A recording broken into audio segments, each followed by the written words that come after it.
कौन बनेगा नेता। नगर निगम के चुनाव पास आने वाले थे। पूरे कानपुर शहर में टिकट को लेकर मारामारी शुरू थी, लेकिन सबसे ज्यादा चर्चा में वार्ड नंबर 40 की सीट थी। वो इसलिए क्योंकि इस बार वहां की सीट महिला के लिए आरक्षित थी। अब सवाल ये था कि चुनाव लड़ेगा कौन। इससे पहले ठाकुर साहब वहां से पार्षद थे और इस बार उन्होंने अपनी पत्नी सीमा ठाकुर को टिकट दिलवाई और ठाकुर साहब की शान के कारण सीमा जी ने 20,000 वोटों से चुनाव जीत लिया। अरे बधाई हो सीमा भाभी, अब तो आप वार्ड की पार्षद बन गई हैं। अब तो हमारे काम आप ही करवाएंगी। अरे ये तो सिर्फ नाम की पार्षद बनी है, वो तो महिला सीट आ गई, वरना पार्षद तो मुझे ही बनना था। अब भले ही चेहरा इसका होगा, लेकिन पावर तो मेरी ही होगी।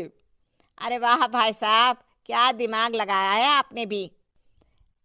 आइए आप लोग, खाना लगा दिया है सबके लिए। सीमा जी पार्षद बन चुकी थीं, फिर भी उनकी एक ना चलती। सारे काम ठाकुर साहब खुद ही संभाल लेते और जहां जरूरत पड़ती वहां सीमा जी का अंगूठा लगवा लेते। सीमा जी ज्यादा पढ़ी लिखी भी नहीं थी। एक दिन ठाकुर साहब और सीमा एक प्रोग्राम में जाते हैं। अरे ठाकुर साहब, आप आ गए। ओहो, पार्षद मैडम भी आ गई हैं। स्वागत है आप दोनों का।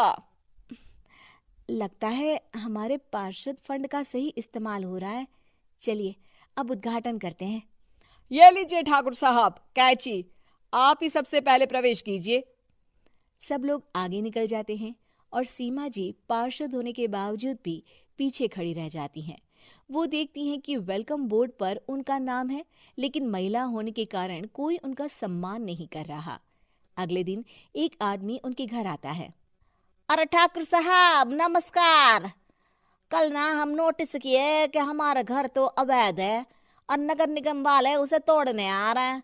अरे कुछ कीजिए ना ठाकुर साहब। देखो भाई, मैं तो ज्यादा कुछ कर नहीं सकता, पर अगर तुम सबकी जेब गर्म कर दो तो कुछ हो सकता है। कुल मिलाकर 4 लाख लगेंगे। अरे 4 लाख ठाकुर साहब? अरे भाई, मैं अपने लिए नहीं मांग रहा हूँ।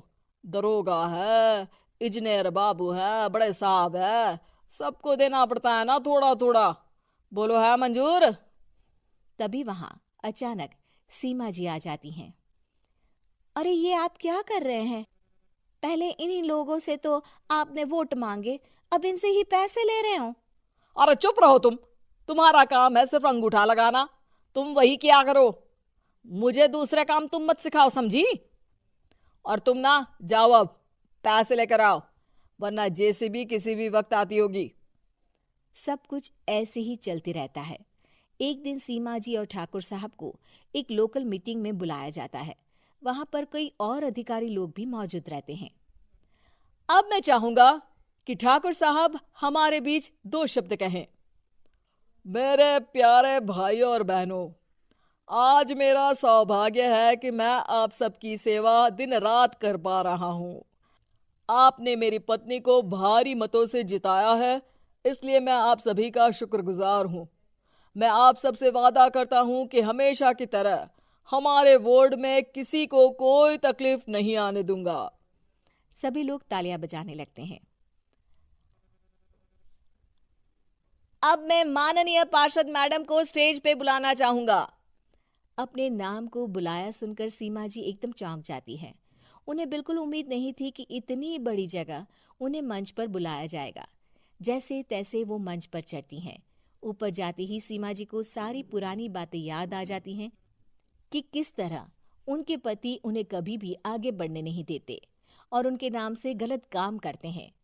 वो बोलने लगती हैं। मैं आपके वार्ड की पार्षद सीमा हूं। आप में से बहुत कम लोग ही मुझे जानते होंगे, क्योंकि इससे पहले मुझे कभी ऐसा मौका ही नहीं मिला। सारे मौके मेरे पार्षद पति यानी आपके ठाकुर साहब ही लेते रहे, लेकिन आज ये मौका मुझे मिला है तो मैं इसे ऐसे ही नहीं जाने दूंगी। मैं आपको ये बताना चाहती हूँ कि आपके ठाकुर साहब मेरे नाम की आड़ में गैर कानूनी काम करते हैं, जिस पर अंगूठों के निशान मेरे होते थे। इसीलिए मैं अपनी गलती मानती हूँ और आज अपने पद से इस्तीफा देती हूँ, ताकि आगे से कोई गलत काम ना हो पाए। अब फैसला आप सबके हाथ में है कि आप हमें क्या सजा देना चाहते हैं। सीमा जी की बातें सुनकर ठाकुर साहब के चेहरे का रंग उड़ जाता है और वो शर्म से मुंह नीचा करके वहां से चले जाते हैं और पद से इस्तीफा देकर ही सही सीमा जी अपने आप में आत्मविश्वास महसूस करती हैं।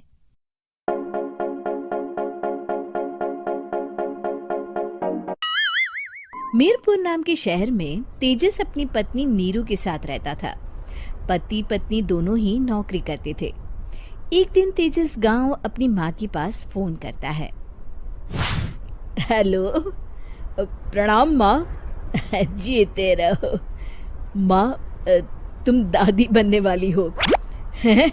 अरे वाह, ठीक है बेटा, मैं कल ही आती हूँ।